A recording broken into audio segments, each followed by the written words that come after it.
Baik, dan kita lanjutkan perbincangan dengan Marufin Sudibyo, Wakil Sekretaris Lembaga Falakia PBNU.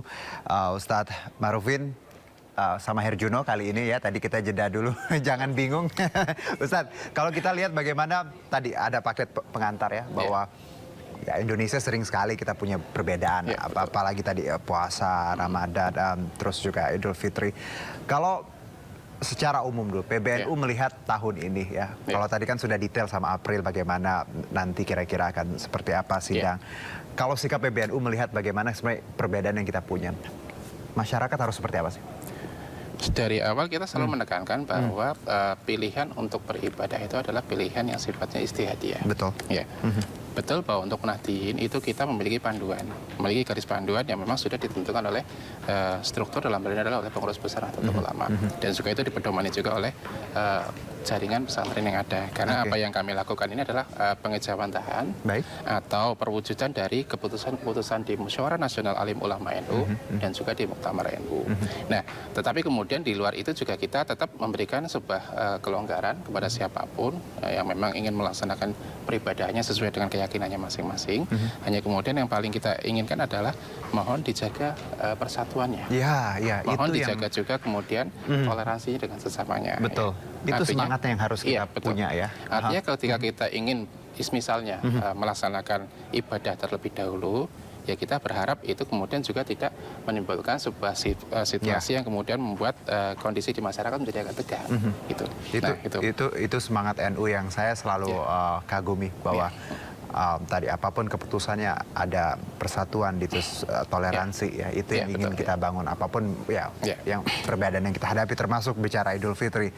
Ustadz, kalau kita lihat juga bagaimana sebenarnya masyarakat menyikapi ini, saya pun berbincang sama teman-teman di kantor, gimana nih Juno, Jumat apa Sabtu ya, Australia aja udah duluan gitu ya, Arab Saudi beda beberapa jam sama kita sudah duluan, kecuali misalnya Amerika, misalnya New York 12 jam bedanya gitu ya, satu hari lah gitu.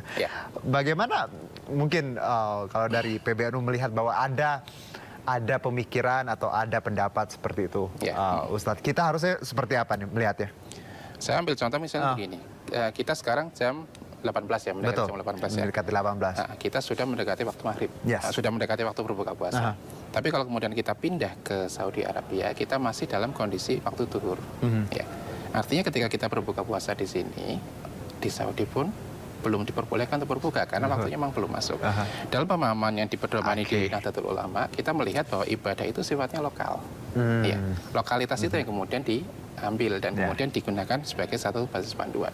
Betul bahwa agama itu memberikan sebuah frame yang sifatnya koridor, sebuah frame yang di sana kemudian memberikan bagaimana apa yang harus kita lakukan, apa yang kemudian harus kita kerjakan.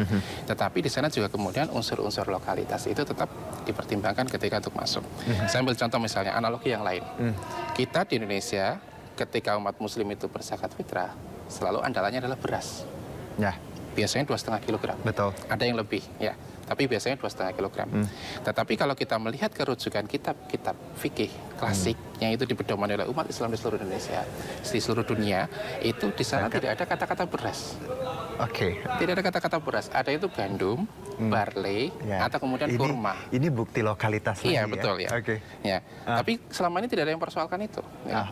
Karena apa? Karena kemudian terpenting adalah bahwa yang kita berikan ketika melaksanakan zakat fitrah itu adalah makanan pokok yang bisa mengenyangkan. Kalau di Indonesia apa? Beras. Kalau di Jazirah Arabia apa? Gandum. Kalau kita misalnya pergi ke benua Amerika, mungkin lebih banyak ke jagung. Itu seperti itu, analogi-analogi seperti itu yang kita gunakan. Nah, terkait lokalitas ini, kita juga memang sudah juga berusaha untuk mematuhi atau kemudian menghormati kesepakatan di antara negara-negara di Indonesia, Malaysia, Brunei Darussalam dan Singapura, terutama di antara Menteri Agama dan Menteri Urusan Agama Islamnya, itu terkait dengan bagaimana cara kita menetapkan awal, bulan, dan hari raya. Nah, jadi karena regional di Asia Tenggara itu berbeda dengan regional di wilayah lain, maka kemungkinan terjadinya perbedaan itu terbuka. Tapi itu bisa dimaklumi karena memang dalam satu konteksnya di sini kita berada di Asia Tenggara, Australia itu sudah berada di zona yang lain.